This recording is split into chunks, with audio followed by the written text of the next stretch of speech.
आपण निवडणुकीचा पवित्र हक्क बजावलेला आहे. मतदान प्रक्रिया मतदान केलेलं आपण. नाही, मतदान तर आता करायला आलो होतो. मतदान केलंय मी. मध्ये माझ्या काही शंका होत्या त्या मी उपस्थित केल्या.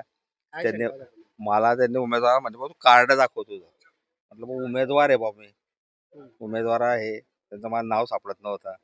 सापडलं उमेदवाराला ते विचारत होते. मग त्यांना माझ्या शंका काही विचारल्या मी, का काय याचं मॅजिक पेन तर नाहीये बुवा हा.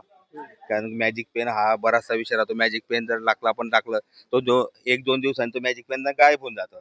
नंतर काही खेडे व्हायला नको. त्यांना मी माझ्या शंका काही उपस्थित केल्या मी तिथं. अशा शंका का उपस्थित झाल्या तुमच्या? होऊ शकतं दादा, काही येऊ शकतं. काही अनुभव त्याच्यापूर्वीचा काही कोणत्या निवडणुकीत? आहे महापालिकेत पहा तुम्ही, आता एक अपक्ष उमेदवार होते मोगली बाबा.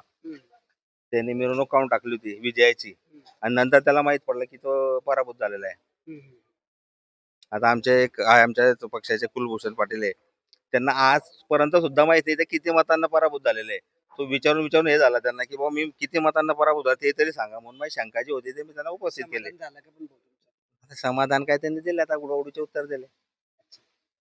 काय सांगितलं याच्या संदर्भात काही तक्रार करा तुम्ही? आता पाहू आता पुढे. आता सापडलं नाही किंवा नाही नाव सापडलं ते दिलं त्यांनी, मतदान करू दिलं मला. नाही आता केलं त्यांनी, मतदान करू दिलं. बोललो मी त्या साहेबांना. पेन मध्ये काय शंका वाटतं तुम्हाला? पेन मध्ये एक मॅजिक पेन म्हणून येतो. तो मॅजिक पेन आहे ना की 2 दिवसांनी गायब होऊन जातात. ते आपण जे काही लिहिला ते 2 दिवसांनी गायब होऊन जातं. नाही आता तसा पेन तर काही असा आढळला नाही तो, पण त्यांनी सांगितलं की तसं नाहीये बॉय. तुम्ही सुद्धा त्या पेनाने सुद्धा तुमच्या मतदानाचा हो कळला मी मतदानाचा. बघितला तुम्ही पेन, काय वाटलं तुम्हाला? नाही तसं काही वाटलं नाही. शंका व्यक्त केली. महाविकास आघाडीचे शरद तायडे यांनी म्हटलेलं आहे की या निवडणुकीमध्ये मॅजिक पेनचा वापर केल्याची शंका उपस्थित केली त्यांनी. बघा, विरोधकांचं कोणतीही निवडणूक आली की विरोधकांना मुद्दा नसल्यामुळे ते असं काहीतरी निगेटिव्ह बोलत असतात. मग MM खराब झालं, हे खराब झालं, ते खराब झालं, आर्थिक व्यवहार झाले, या गोष्टी चर्चा आणण्यासाठी.